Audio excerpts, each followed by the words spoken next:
मुंबई बोरीवली की सबसे प्रतिष्ठित सोसाइटी मंगल कुंज सोसाइटी में पार्किंग के नाम पर 50 लाख रुपए का भ्रष्टाचार किया गया है। इस तरह की जानकारी सोसाइटी के रहवासियों द्वारा दी गई है। दरअसल जब भी सोसाइटी के रहवासियों द्वारा पार्किंग में भ्रष्टाचार का मामला पर सवाल पूछा जाता है तो कमेटी मेंबर मीटिंग छोड़कर भाग जाते हैं। यह तस्वीरें हैं जब कमेटी द्वारा जबरन मीटिंग बुलाई गई, लेकिन जब कमेटी रहवासियों ने इस पर सवाल पूछा तो कमेटी मेंबर मीटिंग छोड़कर भागने लगे।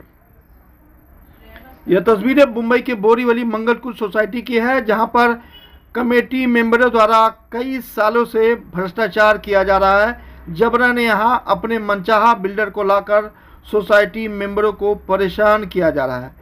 यह तस्वीरें सामने आने के बाद सोसाइटी के रहवासी उत्तेजित हो गए और बार बार सवाल पूछने लगे कि आखिरकार पार्किंग के नाम पर किए गए 50 लाख का हिसाब क्यों नहीं दे रहे हो, जिस पर जवाब देने के बजाय कमेटी मेंबर मीटिंग छोड़कर भागने लगे। हालांकि सोसाइटी के रहवासियों ने बीच बचाव करने की कोशिश की, लेकिन उसके बावजूद भी अब तक 50 लाख के भ्रष्टाचार का हिसाब नहीं दिया गया।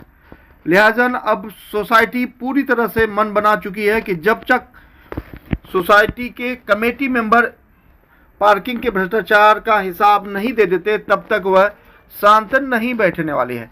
देखिए यह तस्वीरें जब कमेटी मेंबर द्वारा पहले जबरन दिवाली के दूसरे दिन मीटिंग बुलाई गई और जब सोसाइटी के लोगों ने सवाल पूछा तो कमेटी मेंबर छोड़कर भागने लगे। भाई તમે કહો છો ભાઈગીરી ઘરે રાખો ભાઈગીરી તમે કરો છો તમારે કોઈ હમ નથી કરતા કે કેમ ચાલજો તમે આ બેઠો છે આ બેઠો છે અરે આ બેઠો છે એક કઈ ચેર ઉપર બેઠો છે એક મિનિટ આ વાપવા પડશે આ શું કરવું છે તમારે એક ઘરમાંથી આખું જ ફેમિલી આવીને આ તો આપણે કામ ઝઘડા કરીએ ઈ કરીએ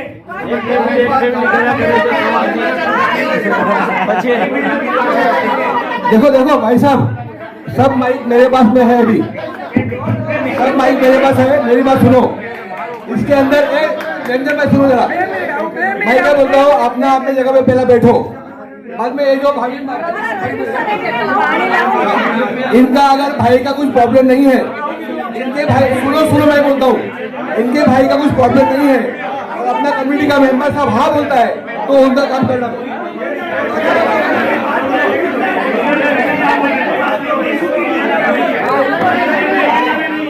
चलो मैं बोलता हूँ, सब लोग पहले अपने अपनी जगह बैठो।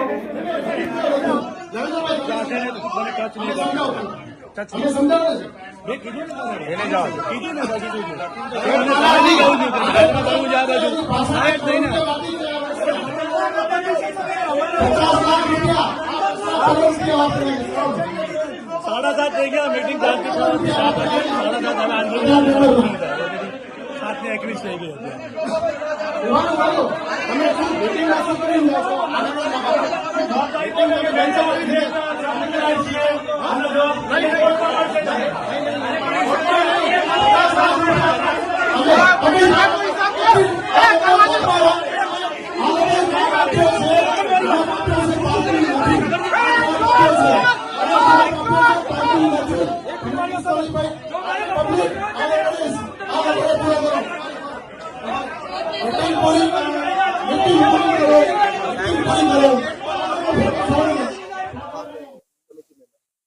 कमिटी मेंबर हमारा एक एनुअल मीटिंग था जो हर साल होता है हिसाब किताब का, और 21 सितंबर को मीटिंग था और टोटल जो हिसाब किताब रहता है वो हिसाब किताब का ही मीटिंग था।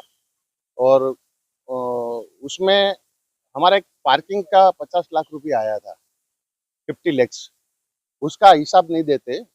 बार बार पूछने पे हिसाब नहीं दिया और उधर स्टेज पे खड़ा रह गए, नहीं हिसाब दिया और नहीं हमको हमारे सामने खड़े रहे, आधा पौना घंटा ऐसे ही खड़े रहे। इसके बाद हमने पब्लिक ने अग्रेसिव होकर पूछा तो पूरा कमेटी मेंबर, मंगल कुंज कोऑपरेटिव हाउसिंग सोसाइटी का पूरा कमेटी मेंबर, उसमें एक बिजनेसमैन है, कोई आर्किटेक्ट है और एक डॉक्टर है, सभी पढ़े लिखे हैं, लेकिन 50 लाख रुपए का वो हिसाब नहीं दिया। इसके अलावा जो भी व्यवहार किया था चेक वगैरह से, उसमें भी कुछ गड़बड़ लगा हमको।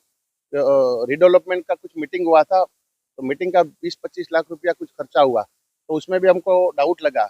बहुत समझाने के बाद पब्लिक का गुस्सा बहुत ज़्यादा हो गया, लेकिन वो जवाब नहीं दिए। इसके बाद जवाब नहीं दे पाए तो उसका एक सिस्टम हो गया है हमारी मंगलकुंज कोऑपरेटिव सोसाइटी के सेक्रेटरी, चेयरमैन और टीम का भाग जाने का। तो पब्लिक को धक्का मुक्की देके सब निकल गए और हिसाब भी नहीं दिया और चले गए। इसके बाद वापिस गवर्नमेंट ने कुछ सितंबर के बाद अक्टूबर महीना एक 3 दिन बारिश था, तो एक महीना एक्स्ट्रा दिया एनुअल मीटिंग का सबका। तो 19 तारीख को मीटिंग रखा। आप सोचो 19 तारीख को मीटिंग बोलो तो दिवाली के अगले दिन, तो पॉसिबल ही नहीं है। इतना दिन निकाला 19 तारीख के दिवाली के अगले दिन, तो क्या मतलब है उसका? कोई आदमी नहीं आएगा, 5% ही सब मेंबर आएंगे। वो सोच समझ के मीटिंग रखा गया, लेकिन वहां भी वो हिसाब मांगा गया। और जो गलत है कायदे में, जो कमेटी भागी थी, जो कायदा तोड़ा था, वो सब के लिए हम लोग ने बात किया। तो वापिस 19 तारीख को भी पब्लिक के सामने भाग गई। तो बड़ा में बड़ा ये फ्रॉड बोला जाता है। और हमारी कमेटी मेरे ख्याल से 28 महीने से रिडेवलपमेंट चल रहा है, 28 मंथ से रिडेवलपमेंट चल रहा है। 10 से 11 बिल्डर आया था, उसमें एक सिंगल बिल्डर था, वो कंडीशन तोड़ा था और उसके पास फंड की व्यवस्था नहीं है।